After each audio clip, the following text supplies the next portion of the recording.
धन्यवाद सभापति जी। मैं सबसे पहले मेरे नेता समाजवादी पार्टी के राष्ट्रीय अध्यक्ष जी के द्वारा इस सदन में रखी गई बातों से अपने आप को संबद्ध करता हूं। साथ ही साथ संविधान के 131वें संशोधन का पुरजोर विरोध करता हूं। हास्यास्पद यह है सभापति जी, जो महिला आरक्षण बिल, नारी वंदन अधिनियम बिल जो सर्वसम्मति से 2023 में पारित हो गया था, उसे आपने नोटिफाई ही नहीं किया। कल आधी रात में नोटिफाई करके एक्ट बनाया। इसी से आप महिला आरक्षण लागू करना चाहते हैं। आपकी नीयत का पता चलता है।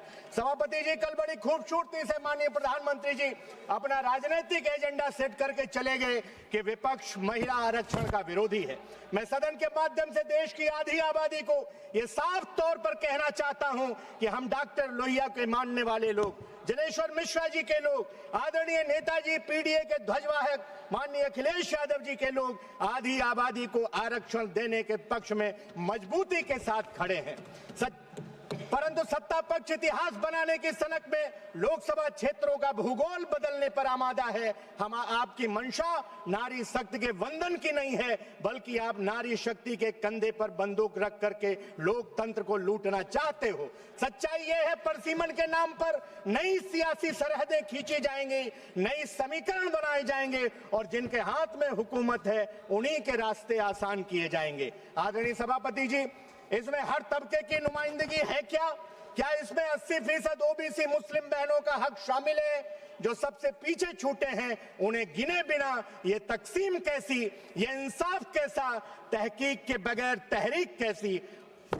सभापति जी, सत्ता पक्ष की तरफ से यहां कहा गया कि हम मुस्लिम बहनों को आरक्षण नहीं देंगे। आप कैसे देंगे? क्योंकि मुझे याद है इधर विपक्ष के एक सदस्य ने कहा था कि हमारे यहां से हाई कोर्ट बेंच इतनी दूर है, उससे नजदीक तो पीओके है। उधर से आवाज आई तो पाकिस्तान क्यों नहीं चले जाते? क्यों चले जाएं? सभी का खून शामिल है यहां की मिट्टी में, किसी के बाप का हिंदुस्तान थोड़ी है। सभापति जी, इसलिए क्योंकि कानून मंत्री जी ने कविता से समापन किया था, इसलिए हम भी कुछ कविता की पंक्तियां रात के 2 बजे तक हमने भी लिखी हैं, उनको अपने आपके सामने रख करके, क्योंकि समय कम है, अपनी बात को समाप्त करूंगा। यदि शोषित पीड़ित वंचित को नहीं हिस्सेदार बनाओगे, कैसे महिला आरक्षण से उसका हक उसे दिलाओगे? जो संसद के दरवाजे तक सदियों से पहुंच न पाए हैं, जो नाम के पीछे भी अक्सर अपनी पहचान छुपाए हैं, उनकी आवाज दबाकर तुम कैसे उत्सव कर पाओगे? केवल कुछ चेहरों को लाकर सामाजिक न्याय मिटाओगे। जो मीलों पीछे छूट गए उनको आगे आना होगा। इस महिला आरक्षण में भी पीडीए को लाना होगा।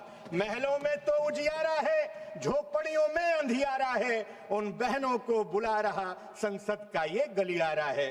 छोड़ो परसीमन जनगणना, इतना सा उद्बोधन कर दो, हम सबका तुम्हें समर्थन है, बस बिल में संशोधन कर दो। गरनीयत साफ तुम्हारी है, अध्यक्ष जी संरक्षण दे दो। जो संख्या अभी है संसद की, उसमें ही आरक्षण दे दो। अब बंद करो ये चीरहरण, तुम मन से दिल से काले हो, हम मां सीता के अनुयायी, तुम राम को ठगने वाले हो। आपने समय दिया, बहुत बहुत धन्यवाद सभापति जी।